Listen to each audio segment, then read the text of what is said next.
Logitical response.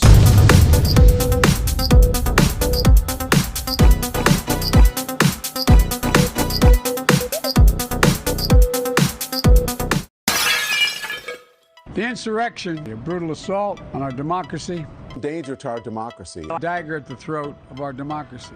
Have an attack on our democracy. Our democracy remains in danger. Democracy was attacked. This is something I thought would never really come up again, especially after they impeached Donald Trump, went through all the motions, and Joe Biden was put into place. You figure they would drop it, right? No. I ain't dropping it. But I've been sitting there thinking, like, why are they doing this? Why do they keep beating this dead horse? And the only thing I could really come up with on that is, it's an election year. Sounds conspiratorial, but just so happens. And just so happens. The Democrats are kind of in a bad position due to their radical policies and outlook on stuff. I think they know that they've went a little bit too far. So now they're just, putting on a presentation that's supposed to be a hearing, but from what I've watched, it doesn't look like a hearing at all. It just looks like surprise, motherfucker, a YouTube video. The next 6 hearings or so will each have its own theme. This primetime presentation, 2-hour presentation, primetime hearing, very well produced, if you will. This was a hearing unlike any other. Was both clear and it was compelling. The first in a historic set of hearings here. Right, so they put together a whole bunch of little short video clips from January 6th and from before January 6th of people that said they were going to be there and all this and that stuff. And it's clear to see that what they're doing, they're trying to set this stuff up to where it makes it look like Donald Trump organized this rally and organized these people to go to this rally and to go to the Capitol and break into the Capitol, bust in there to confirm that Joe Biden actually won the election, to validate the transfer of power that takes place on January 20th.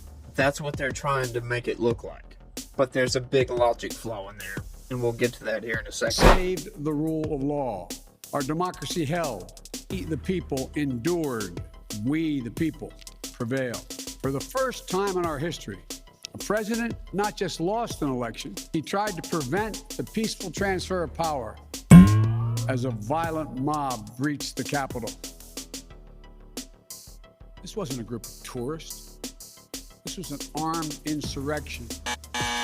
It placed him at the center of a plot to overturn the 2020 election. All right, so there it is. Donald Trump organized an armed insurrection full of a bunch of unarmed citizens. But the big logic flaw that is going on here is they're trying to use insurrection, which I've put the definition right here. Go ahead and read it.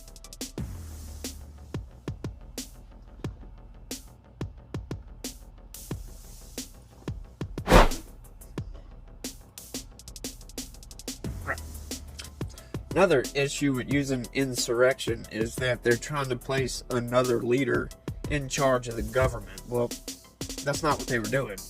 So they're telling us that we are to believe that Donald Trump had a group of people and we're going to take over the country. That's right. A few dozen armed people that didn't have any weapons, we're going to take over the country. That's what they want you to believe. That somehow they were going to just bust up in there. Surprise, they were not going to allow the confirmation of Joe Biden, and everything was just going to go to a dictatorship under Donald Trump.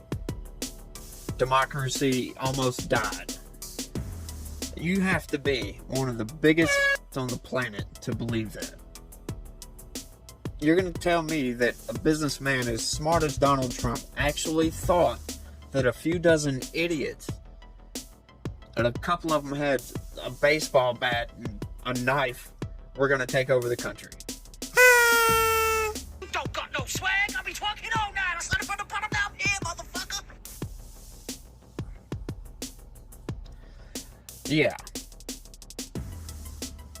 But I think for something like this to happen, to have an attack on the Capitol, to have an attack on our democracy, to have a president of the United States saying that he won the election when he didn't, I think that is more important than anything.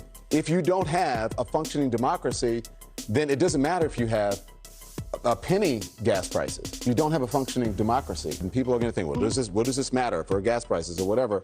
Okay, fine, we'll get to the gas prices. That's always going to happen. What does this mean for inflation? Fine, we'll get to that. We talk about that all the time. Yeah. What this means for our democracy is the most important thing, and that's what we should be focusing on. You know, it is funny, though, that they call all those people domestic terrorists and some of the most dangerous people in the world.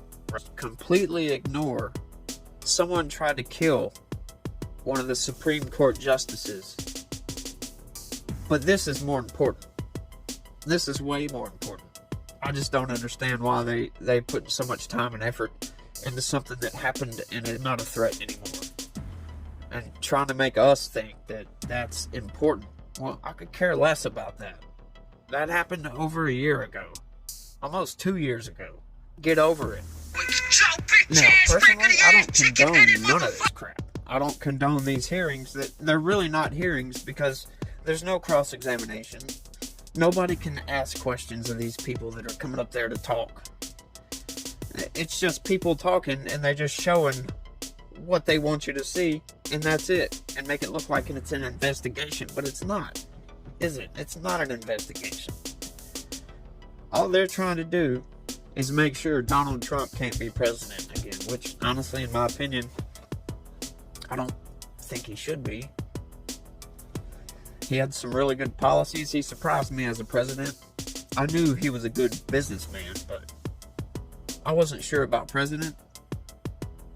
But what I did know is he was going to shake stuff up.